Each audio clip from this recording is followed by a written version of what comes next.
श्री स्वामी समर्थ जय जय स्वामी समर्थ।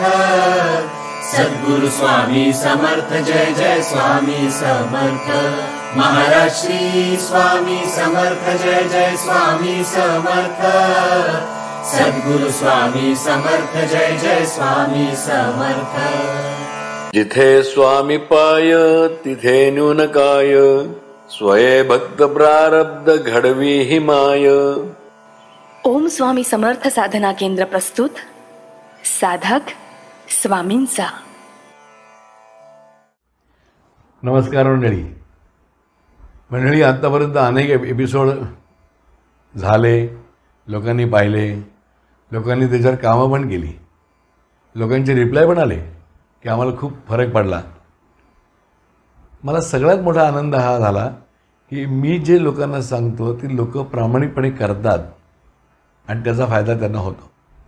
याबद्दल मी खरोखरच खूप आनंदी आहे। म्हणजे मी सगळ्यांना धन्यवाद देतो की लोक पाहतात आणि करतात पण। सगळ्यात मला विशेष वाटलं म्हणजे अनेक पालकांचे मला फोन आले की तुम्ही रामरक्षेतला जो मंत्र सांगितला तो आमच्या मुलांना आम्ही शिकवला आणि त्याच्यामध्ये त्यांना खूप फरक पडला। तो जो मंत्र सांगितला होता रामरक्षेतला तो असा की आपदामपहर्तारं दातारं सर्वसंपदा लोकाभिरामं श्रीरामं भूय भूय नमाम्यहं, बुद्ध्यांक वाढवण्यासाठी आहे। तसाच अजून एक मंत्र असाच एक आहे की जो मुलांचा बुद्ध्यांक चांगला अजून वाढवू शकतो। इव्हन मुलांचा नाही तर तुमच्या घरातली परिस्थिती जी आहे ती सुद्धा बदलण्यासाठी हा मंत्र खूप उपयोगाचा आहे। मला असं म्हणायचं आहे की जी लोक करतात, मनापासून करतात, त्यांच्यासाठी हा मंत्र आहे। आणि दुसरी गोष्ट सांगायचं की हा मंत्र आपला पूर्वंपार आहे। म्हणजे जुन्या लोकांनी काही गोष्टी ज्या पूर्वी आपल्याला करायला लावल्या किंवा आपण त्या केल्या, त्याचा डायरेक्ट इनडायरेक्ट फायदा आपल्याला भरपूर झाला। खरं सांगायचं त्यावेळेला फायदा असं कोणी बघतच नव्हतं, आता हे बघतात की खरंच काही परिणाम होतो का त्याच्यावरती।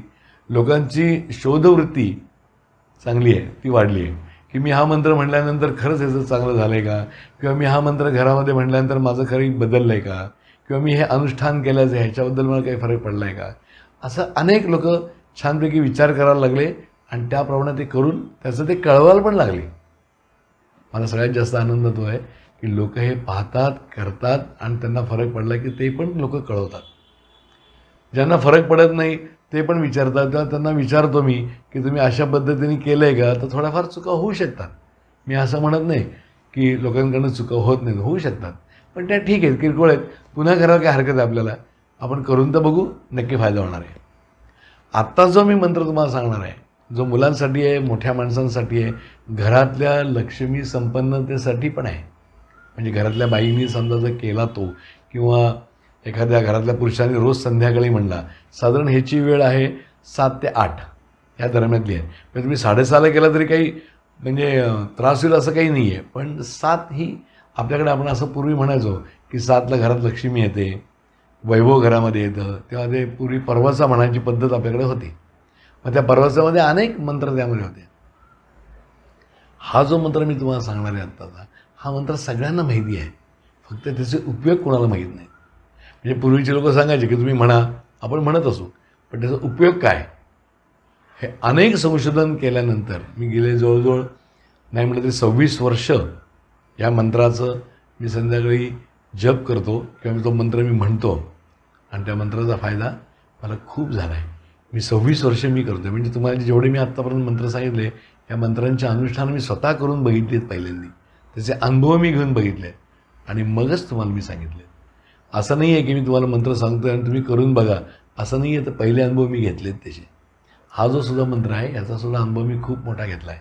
मुद्दाम सांगण्याची गोष्ट की जेव्हा पालक सिरियसली आपल्या मुलांसाठी हे जो रामरक्षेतला मंत्र म्हणतात किंवा त्याला ते म्हणायला लावतात आणि त्यात जे होणारे जे बदल ऐकल्यानंतर मला असं वाटलं नाही की हाही मंत्र तुम्हाला देणं आवश्यक आहे, की जेणेकरून हा सोपा मंत्र आहे।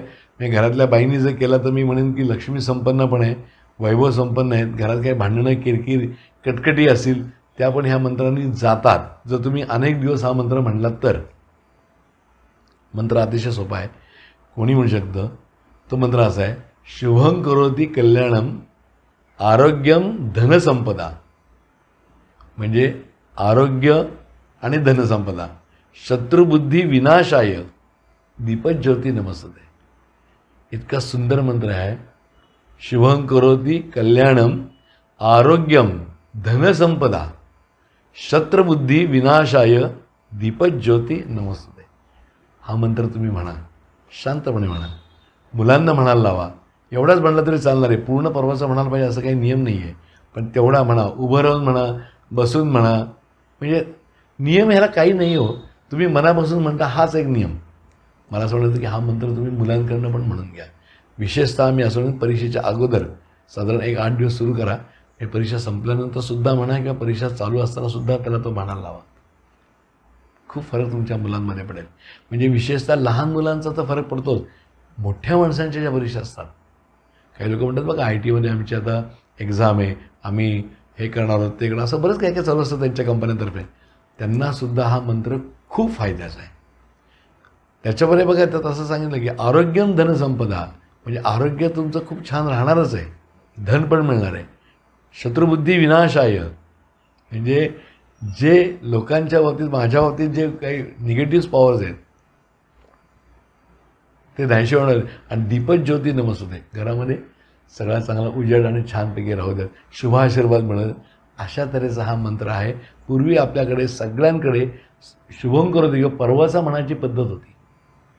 त्याच्यामध्ये हा मंत्र पहिल्यांदा म्हणला जायचा. शुभं करोति कल्याणम आरोग्यम धनसंपदा शत्रुबुद्धी विनाशाय दीपज्योती नमस्ते. पुढे पण अजून खूप मोठा आहे, पण हा एवढासाच मंत्र तुम्हाला खूप फायद्याचा आहे.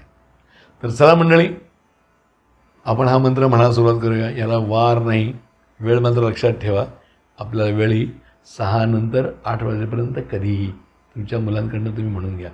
पाय धुवायला पाहिजेत का, पूर्वेकडे तोंड पाहिजे का, पश्चिमेकडे तोंड पाहिजे का, उभं राहिलं तर उभं राहिलं तर पाया खाली त्याला आसन पाहिजे का, मग ते उदबत्तीत लावली पाहिजे का, निरंजनच पेटवलं पाहिजे का, ह्या सगळ्या गोष्टी पहिले बंद करा डोक्यात आणणं.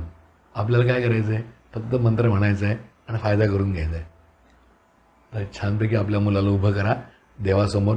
समजा देवघर नाही आहे तुमच्या घरात, कुठल्या तरी फोटोसमोर उभं करा, ते पण नाही आहे तुमच्याकडे, तर तुम्ही तुमच्याकडे तोंड करा विद्यार्थ्याचं आणि त्याला तुम्ही हात जोडायला लावा तुम्हाला. कारण आईबापसुद्धा देवासारखेच असतात. तेव्हा मुलांना देवासमोर समजा नाही नेता आलं तर तुमच्यासमोर उभं करा आणि मुलांना हा मंत्र म्हणायला लावा. मला सांगा 3 महिन्यामध्ये तुम्हाला काय फरक पडत होते. तर चला, आत्तापर्यंत अनेक अनुभव तुम्ही घेतलेच आहेत. हा एक अनुभव घेऊन बघा काय वाटतं तुम्हाला ते, आणि मला नक्की सांगा. मी तुमच्यावर आहेच आहे, रोज म्हणतो, आपण सगळेजणच म्हणूया. तर चला मंडळी, आपण आता एक वेगळ्या विषयावरती पुढच्या एपिसोडमध्ये बोलूया.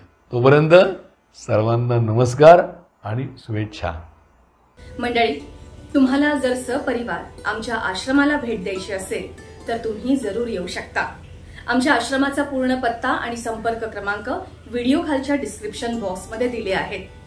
तसंच तुम्हाला जर आपल्या केंद्राला देणगी द्यायची असेल किंवा एखादा वृक्ष किंवा तुमच्या जन्म नक्षत्राचा वृक्ष सुद्धा तुम्ही देणगी स्वरूपात देऊ शकता.